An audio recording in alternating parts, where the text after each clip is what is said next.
BJP के लिए शनि की 7.5 बने हुए गुरुग्राम के नेता। गुरुग्राम के नेताओं ने खोल दिया है पार्टी के खिलाफ मोर्चा। सरकार से लेकर अधिकारियों पर खुलकर बोल रहे हैं हमला।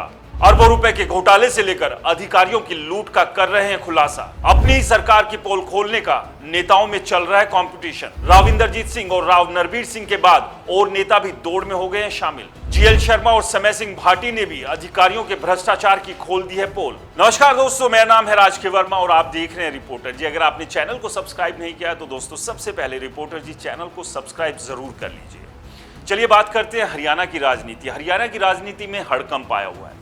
एक तरफ कांग्रेस की बात करें तो गुटबाजी चरम पर है और इसके अलावा ईडी का भी उनके ऊपर लगातार शिकंजा कस रहा है, यानी कि मुश्किलें चौतरफा बनी हुई है। और इसके बाद अगर बात की जाए बीजेपी की तो बीजेपी के भी हालात कुछ ज्यादा बेहतर नहीं है। लोकसभा चुनाव में गुटबाजी साफ देखने को मिली थी और उसका नतीजा ये हुआ 2019 में, जहां बीजेपी ने 10 की 10 सीटें जीती थी तो वहीं आधी रहकर 5 पर सिमट गई है बीजेपी। और उसके बाद से लगातार ही बीजेपी के सीनियर लीडर्स प्रदेश भर में चल रही इस गुटबाजी को लेकर सवाल भी उठा रहे थे और बयान भी दे रहे थे, जिसका नतीजा ये हुआ कि पार्टी संगठन में बड़े बदलाव किए गए।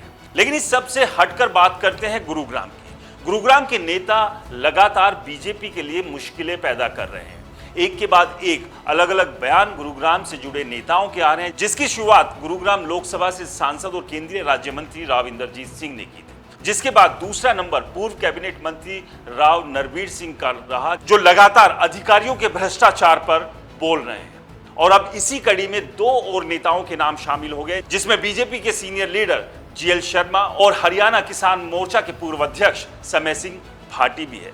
यानी कि गुरुग्राम लोकसभा की बात करें या गुरुग्राम जिले की बात करें तो यहाँ के बीजेपी नेता लगातार अपनी ही पार्टी के मंत्री, अपनी ही पार्टी की सरकार के ऊपर सवाल खड़े कर रहे हैं। और इतना ही नहीं, राव इंद्रजीत सिंह ने तो करीब 350 करोड़ रुपए के घोटाले का जिक्र और उसकी शंका जाहिर करते हुए नायब सिंह सैनी को लेटर लिखकर इसकी जांच सीबीआई या किसी सेंट्रल एजेंसी से कराने की मांग तक कर डाली। तो वहीं राव नरबीर सिंह ने गुरुग्राम के अधिकारियों की तुलना मोहम्मद शाह अब्दाली से कर दी थी, जो देश को लूटने के लिए आया था।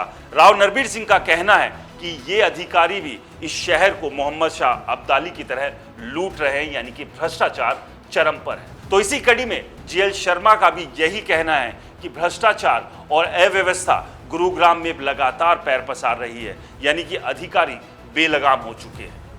तो वहीं समय सिंह भाटी ने अपने ही मंत्री पर आरोप लगाया है कि गुरुग्राम जिले में दलालों और भूमाफियाओं का एक गठजोड़ चल रहा है, जो लगातार शहर की व्यवस्था को बिगाड़ने में लगे हुए हैं, जो लगातार शहर और जिले में भ्रष्टाचार को बढ़ाने का काम कर रहे हैं। यानी कि एक के बाद एक बीजेपी के सीनियर लीडर बीजेपी की कमियां और खामियों को जनता के सामने रख रहे हैं, जबकि ये काम विपक्ष का होता है, ये काम विरोधी पार्टी का होता है। लेकिन अपनी ही पार्टी को विधानसभा चुनाव से असहज करने का काम बीजेपी के तमाम नेता करते आ रहे हैं। लेकिन सबसे बड़ा सवाल ये है कि बीजेपी के नेता जो लगातार ये बात कर रहे हैं, क्या उन्हें ये बात नहीं करनी चाहिए?